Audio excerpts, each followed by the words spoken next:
श्री शिवाय नमस्तु। जीवन में कभी एक मौका मिल जाए गंगा जी के घाट जाने का, और गंगा जी के तट पर अगर आप पहुंचे हैं, गंगा का स्नान करने के लिए गए हैं, अगर गंगा के तट का कंकर मिल जाए तो 7 बार हाथ की अंजलि में लेकर उस कंकर पर जल छोड़ दो। कंकर नहीं मिले, बालू मिल जाए, रेत मिल जाए, तो उसकी एक शिवलिंग वहीं पर घाट पर तैयार कर कर उस पे 7 बार जल छोड़ दो। और यदि बालू भी ना मिले तो गंगा के जल को ही गंगा के जल में 7 बार अपने मन की कामना कर कर जब हम छोड़ते हैं और गंगा से जब हम विनती कर कर आते हैं, हर हर महादेव कहकर जब हम आते हैं, तो गंगा हमारे मन के मनोरथ को पूर्ण करती ही है। ये निश्चित था। पार्थिव शिवलिंग का निर्माण करने वाले 2 चीजों का स्मरण अवश्य रखें। पहला, मिट्टी के अंदर जब हम मक्खन, दूध या गाय का घी डालकर शिवलिंग का निर्माण करते हैं, जिसके घर में वंश नहीं बढ़ता, 20 साल, 25 साल, 15 साल, 12 साल हो गए हों, और जिसके घर में बच्चा ना हुआ हो, हम उनसे भी निवेदन करेंगे कि प्रत्येक शिवरात्रि, हर महीने प्रदोष आती है, हर महीने शिवरात्रि आती है, प्रत्येक शिवरात्रि, प्रत्येक प्रदोष को आप मिट्टी के अंदर मक्खन या गाय का दूध या गाय का घी, देसी गाय का मिलाकर शिवलिंग बनाकर उसकी पूजन करना प्रारंभ करें। 1 साल पूरा नहीं होगा, भले 20 साल हो गए होंगे, पर आपका गर्भ जरूर फेरेगा, ये निश्चित था।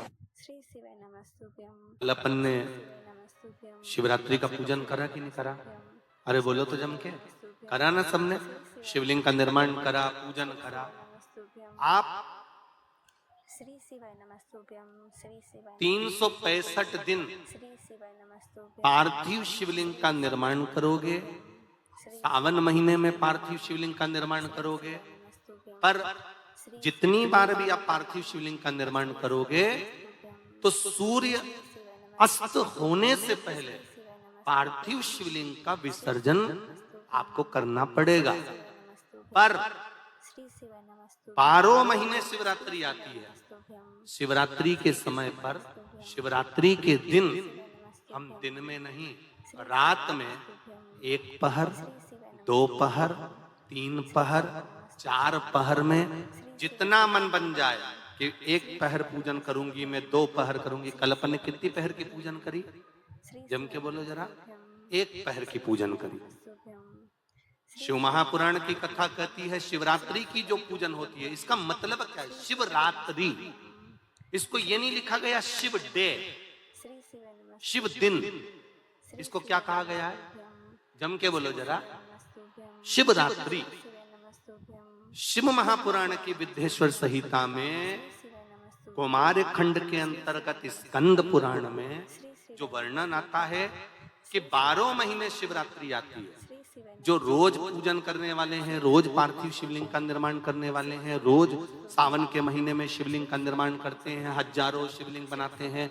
तुम लाखों शिवलिंग का निर्माण कर लो, पर सावन के महीने में या 365 दिन शिवलिंग बनाओगे तो वो शिवलिंग तुम्हें सूर्य अस्त के पहले विसर्जन करना पड़ेगा। पर शिवरात्रि के दिन जो तुम शिवलिंग का पूजन कर रहे हो, वो रात्रि में अगर करते हो तो 1 पहर का करते हो तो 1 पहर की पूजन करने के बाद विसर्जन कर दो। 2 पहर का करते हो तो 2 पहर की पूजन करने के बाद विसर्जन कर दो। 3 पहर का, 4 पहर का करते हो तो 4 पहर का करने के बाद विसर्जन।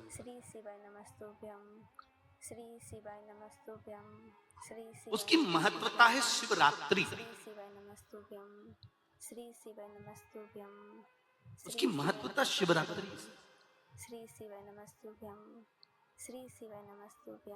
कई लोगों के मन में संशय जाग जाता है कि गुरुजी, सूर्य अस्त के बाद क्या हम शिवलिंग की पूजन कर सकते हैं, क्या विसर्जन कर सकते हैं?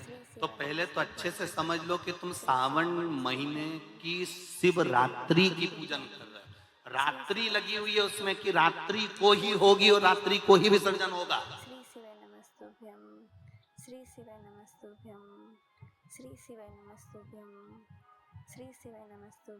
और जो नी पढ़ा लिखा हो तो गीता प्रेस गोरखपुर की जो पंडित प्रदीप मिश्रा जी पोथी पढ़ते हैं उसको लिया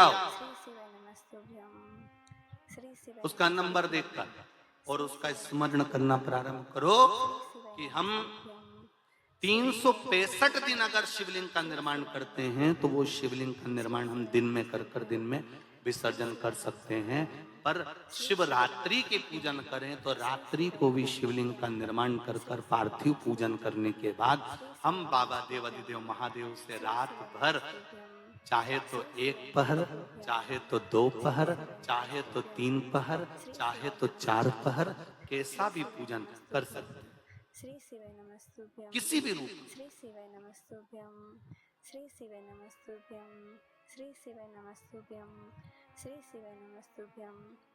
पर कई बार हमारे जीवन में संशय उत्पन्न हो जाता है और एक बात अपनी जिंदगी में उतार कर रखना, अगर पार्थिव शिवलिंग का पूजन रात्रि को आपने करा है तो पार्थिव शिवलिंग का पूजन हमने भी यहाँ पर बैठ कर किया है दिल के साथ, हृदय के साथ।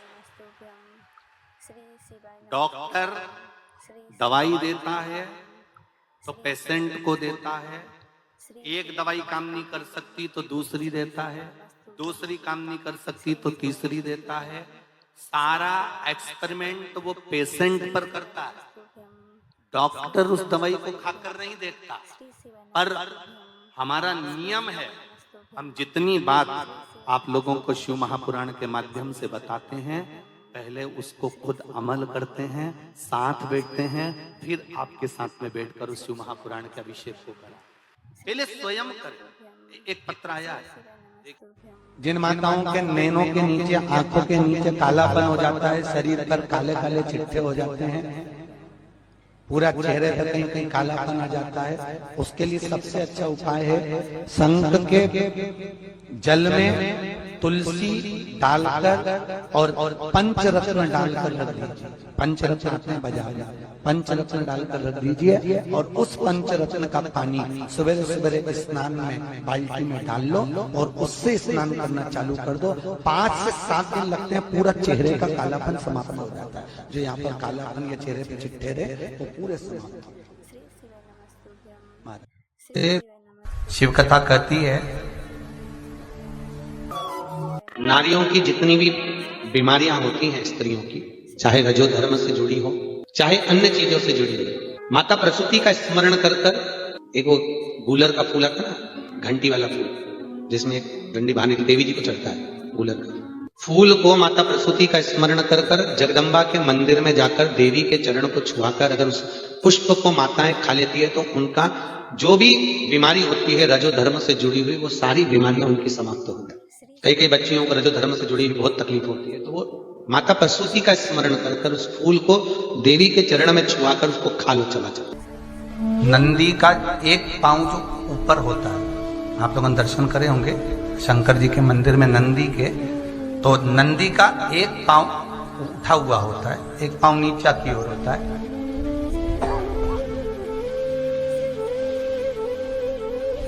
शिव पुराण की कथा कहती है, मान लो कोई हड्डी से जुड़ा हुआ रोग, नेत्रों से जुड़ा हुआ, मस्तिष्क से जुड़ा हुआ कोई रोग रहता है, तो एक नीले कलर का फूल आता है महाराज, उस फूल में हल्दी डालकर गुरुवार का प्रदोष पड़ने पर जो नंदी के पांव के पास समर्पित कर देता है महाराज, उसका रोग धीरे धीरे समाप्त होने लगता है।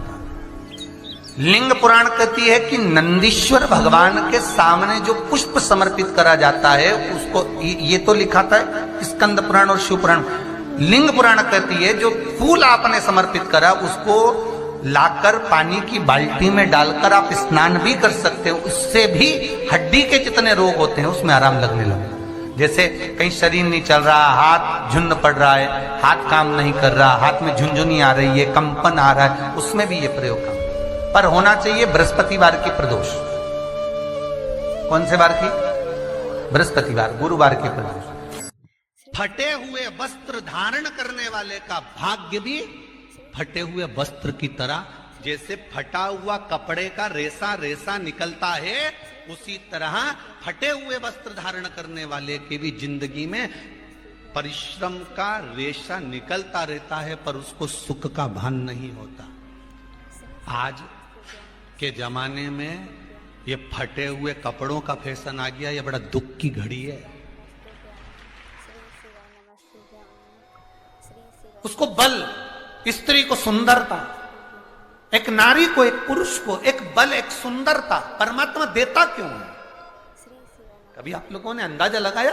कभी किसी शास्त्रों पुराण में, किसी वेद में, कभी शास्त्रों में अध्ययन किया कि किसी पुरुष को भगवान सुंदरता दिया, बल दिया, किसी नारी को भगवान ने सुंदरता दिया, चतुरता दी, सुंदरता दी, क्यों दी?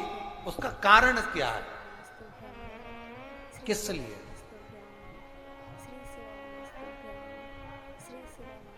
क्यों प्राप्त हुई? किस लिए प्राप्त हुई? शिव महापुराण की कथा में मां पार्वती जी जब उमा बनकर जन्मी थी, माता पार्वती का ये पार्वती अवतार तो 52 नंबर का है। 51 जन्म माता पार्वती के पहले हो चुके हैं, 51 जन्म। उसमें से जो उमा जन्म माता पार्वती का है, जब माता उमा बनी, शंकर भगवान महेश बने थे, इसलिए उनको उमा महेश कहा गया। तो उमा माता ने भगवान शिव जी से पूछा था, भोलेनाथ जी एक बात बताइए, हम आपसे पूछना चाहते हैं, हमें केवल इतना बता दीजिए कि नारी की सुंदरता नारी को क्यों प्राप्त होती, किस लिए प्राप्त होती? तो देवादिदेव महादेव ने कहा था, सुनो पार्वती,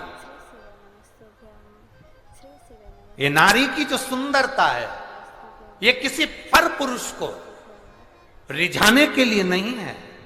ये नारी की सुंदरता उसके हृदय के भाव को जनमानस तक पहुंचाने के लिए है कि मैं अपने हृदय से भी सुंदर भाव जनमानस को दे सकूं। एक शिक्षिका, आज शिक्षक दिवस है, तो मैं कहूंगा एक शिक्षिका, एक शिक्षक जब पढ़ाने के लिए स्कूल में जाता है, एक शिक्षक, एक टीचर, एक गुरु जब विद्या अध्ययन कराने के लिए जब पहुंचता है, विद्या अध्ययन कराने के लिए जब वो अपनी कक्ष में, अपनी क्लास में पहुंचता है, उस समय पर एक बात स्मरण में रखना, एक शिक्षिका अपने घर में अपने बच्चों को छोड़कर आती है, एक शिक्षक अपनी अभिमतता को अपने घर पर छोड़कर आता है, अपने बच्चों को जिनको वो पढ़ा रहा है, ये अंदाजा लगाकर बैठता है कि जिनको मैं ज्ञान दे रहा हूं, उसमें से एक बच्चा कभी कलेक्टर बनेगा, तो कभी एसपी बनेगा, तो कभी एसडीएम बनेगा, तो कभी मिनिस्टर बनेगा, तो कभी मंत्री बनेगा। वो अंदर से अंदाजा लगा,